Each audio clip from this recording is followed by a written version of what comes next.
Alors, dernièrement, j'étais en train de développer certaines activités en Allemagne, sur le web, et je suis tombé sur plusieurs Africains. Plusieurs Africains qui vivent en Allemagne et qui donnaient en fait leur impression en ce qui concerne certains sujets en Allemagne.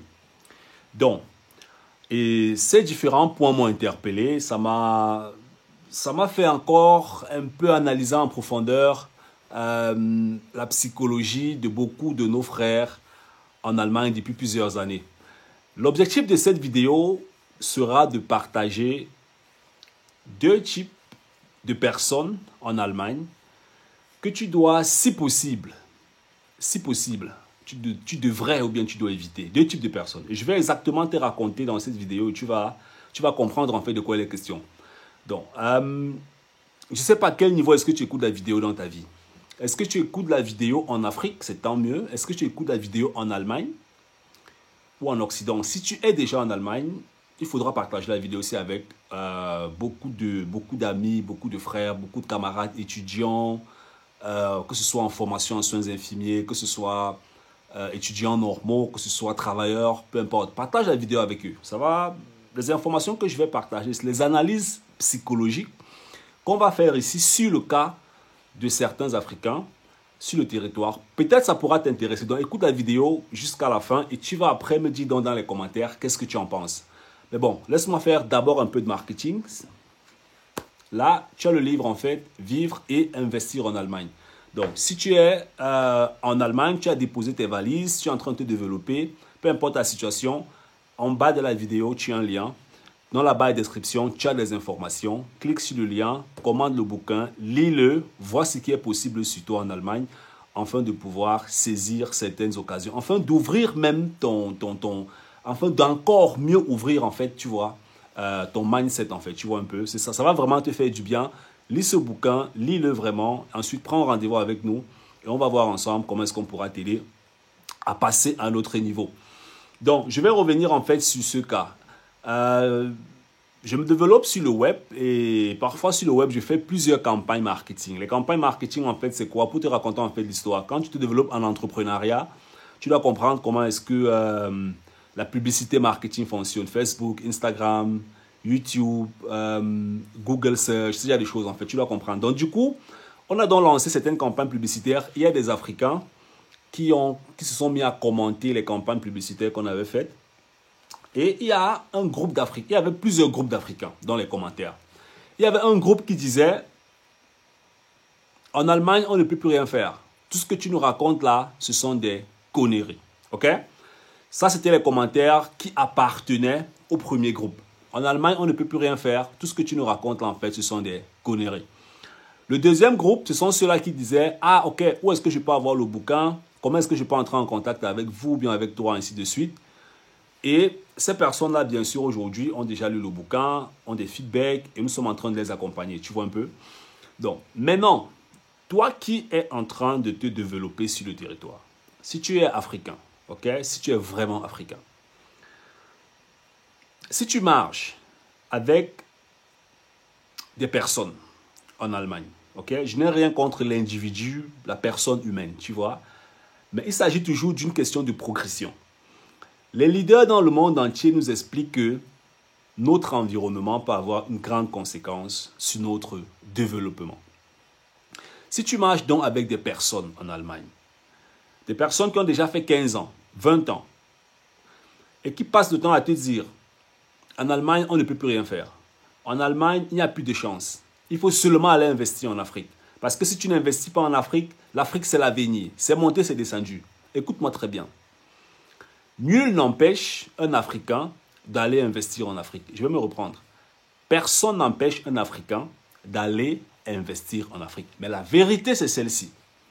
La vérité, c'est que la grande majorité des Africains sont toujours à la recherche de plus d'argent pour plus investir en Afrique. La grande majorité des Africains recherchent toujours plus d'argent pour plus investir en Afrique. Et ces Africains sont soit en Allemagne, soit en France, soit en Belgique. Si tu connais 10 Africains derrière toi, ou bien autour de toi, pose-leur la question, si on te donnait aujourd'hui 100 000 euros cash, qu'est-ce que tu allais faire? Si on te donnait aujourd'hui 150, 200 000 euros cash, qu'est-ce que tu allais faire? Si on te donnait 10 000 euros par mois, qu'est-ce que tu allais faire? La grande majorité va te dire, par exemple, j'aurais plus investi en Afrique. Si quelqu'un achète déjà un terrain, il va te dire, j'achèterai plusieurs terrains par an. Si quelqu'un est en train de vouloir construire un immeuble, il va te dire, je construirai plusieurs immeubles. Si quelqu'un veut faire dans l'agriculture de 2 hectares, il va te dire, je ferai dans l'agriculture de 25 hectares. Qu'est-ce que ça veut dire concrètement sur le plan psychologique? Ça veut concrètement dire que des individus ou bien des personnes aimeraient faire plus, se situent dans un contexte socio-économique qui peut leur permettre d'obtenir plus, mais décident sur le plan mental de rester à un niveau inférieur. C'est ce que ça veut dire.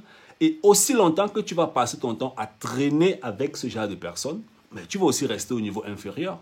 Tu vas rester au niveau inférieur. Tu ne sauras pas comment est-ce que tu peux synchroniser les chances que tu as sur le territoire en Allemagne, comment tu vas comprendre le système et comment est-ce que tu vas bel et bien évidemment optimiser ce que tu auras compris sur le territoire pour encore faire plus en Afrique. Pour encore faire plus en Afrique. Il y a la différence entre quelqu'un qui investit 1 000 euros par mois, 10 000 euros par an en Afrique et quelqu'un qui investit 100 000 euros par an en Afrique. La plupart de ces personnes seront par exemple dans la diaspora, mais vont utiliser des méthodologies et des procédures qui sont différentes. Alors, à quel niveau est-ce que tu te situes? Est-ce que tu te situes dans la première catégorie des personnes qui disent, on ne peut plus rien faire en Allemagne, tout est bouché, le système est fermé, l'Afrique c'est l'avenir, il n'y a qu'en Afrique qu'on peut. Il n'y a pas qu'en Afrique qu'on peut gagner de l'argent. L'Afrique c'est un territoire, moi-même j'ai investi en Afrique, l'Afrique c'est un territoire où l'Afrique, c'est un marché émergent. Je peux dire ça comme ça. L'Afrique, c'est un marché émergent. Et la plupart des pays en Afrique ont des sous-marchés qui sont aussi émergents. L'immobilier, c'est un secteur émergent en Afrique. L'agriculture, c'est émergent, ainsi de suite.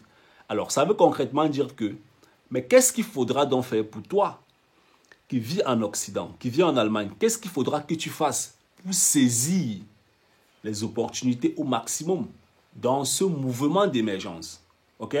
Est-ce que tu vas donc saisir ces opportunités avec 1 000 euros? Qu'est-ce que tu vas faire avec 1 000 euros en entrepreneuriat? C'est bon, c'est clair qu'on recommande de commencer petit et de voir grand, mais la grande majorité des gens s'arrêtent toujours à 5 000 euros et recherchent peut-être parfois les capitaux pour quitter de 1 000 euros à 10 000 euros, pour quitter de 10 000 euros à 40 000 euros, pour quitter de 40 000 euros à 100 000 euros. Quel est le processus, quel est le concept, quel est le système que tu mets en place qui te permet sur le moyen et sur le long terme d'atteindre ce genre d'objectif? Parce que ce n'est pas la course, c'est la persévérance. Mais quel est le système que tu mets en place? Tu es en Allemagne, tu es là encore peut-être pour 5 ans, pour 10 ans, pour 20 ans. C'est pas moi, pour combien d'années? Comment est-ce que tu fais pour structurer ta vie sur le plan financier, sur le plan des investissements, sur le plan de l'entrepreneuriat, pour que ça profite à toi sur le territoire et à toi en Afrique? C'est comme ça que tu dois réfléchir. Et pour atteindre ce niveau, il faut que tu comprennes le système. Et c'est l'une des raisons pour lesquelles j'ai écrit le livre « Vivre et investir ». Vivre et investir en Allemagne dans un premier plan pour te permettre en fait de voir, de repenser différemment, de comprendre certains trucs dans le système et de commencer déjà, de passer à la deuxième étape, celle de voir comment est-ce que tu peux implémenter tout ça dans ta propre vie afin d'être gagnant. Tu vois un peu donc.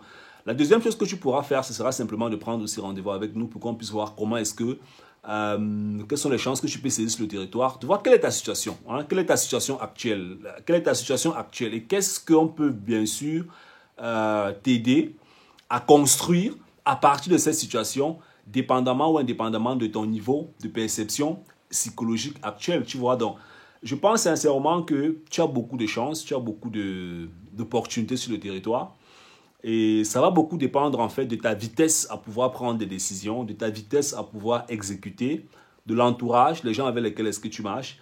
La deuxième catégorie, sur Facebook, comme je t'ai dit, ce sont ceux-là qui ont rapidement réagi. Et aujourd'hui, il y a beaucoup de personnes avec lesquelles est-ce qu'on bosse qui sont contentes des informations qu'elles reçoivent, de la progression qu'elles ont. Je pense aussi sincèrement que quand tu déposes tes valises sur le territoire, tu vois un peu, l'un des gros challenges auxquels tu auras face, c'est pas l'Allemagne. c'est pas l'Allemagne, c'est toi-même. Oui, c'est toi-même. Ce qui fait souvent à ce qu'on n'avance pas, c'est parce que nous sommes parfois nous-mêmes nos propres ennemis. Tu vois un peu? C'est parce que nous sommes nous-mêmes nos propres ennemis. C'est nous-mêmes qui voulons, c'est nous-mêmes qui ne voulons pas. C'est nous-mêmes qui disons qu'on veut, mais c'est nous-mêmes qui restons encore sur place. Donc, à un moment donné, je pense parfois que il faut être un peu sérieux avec soi-même. Hein? Il faut être un peu sérieux avec soi-même. C'est nous-mêmes qui voulons plus, c'est nous-mêmes qui ne voulons pas. C'est nous-mêmes qui ne voulons rien faire. C'est nous-mêmes qui ne voulons rien faire. On est là, on dit, bah, je veux ça, mais on est encore sur place, on fait le contraire. On dit, bah, si j'avais ça, mais on ne fait aucun pas pour aller vers le si j'avais qu'on voulait avoir. Vraiment, à tous ces jeunes-là, à tous ces jeunes frères, autant pour moi, qui viennent de déposer leurs valises sur le territoire, tous ceux-là qui sont en train de travailler, tous ceux-là qui sont en train de faire une formation, que ce soit une formation en soins infirmiers, tous ceux-là qui sont en train de se débrouiller, on se débrouille tous, c'est juste que c'est une histoire d'étape par étape. Je vais beaucoup vous recommander de comprendre comment le système fonctionne en Allemagne. Vous devez comprendre comment le système fonctionne. Comprenez comment le système fonctionne et dans cette compréhension, créez une situation qui vous est favorable. Créez une situation qui vous est favorable. Et mieux vous allez comprendre comment le système fonctionne, plus la situation que vous allez créer sera large. C'est un peu comme un footballeur à qui est-ce qu'on donne... imaginez-vous qu'on met un footballeur dans une chambre. On lui dit de jouer au football. Il va jouer à quel football dans une chambre? Si on met le footballeur dans un stade de foot, il a encore plus de moyens de pouvoir s'exprimer. Donc la question que tu dois te poser, c'est est-ce que tu es en train de jouer en Allemagne dans une chambre ou bien tu as déjà un niveau de perception psychologique qui te permet de jouer dans un stade de football? Si tu fais du surplace, tu n'es pas content de certaines choses, tu as certaines difficultés en Allemagne, c'est possible que tu sois encore en train de jouer dans une chambre. Et moi, je vais t'inviter à commencer à mettre les choses en place pour jouer dans un stade de foot. Dis-nous dans les commentaires qu'est-ce que tu en penses. Partage la vidéo avec tes potes. On est ensemble. Ciao, ciao.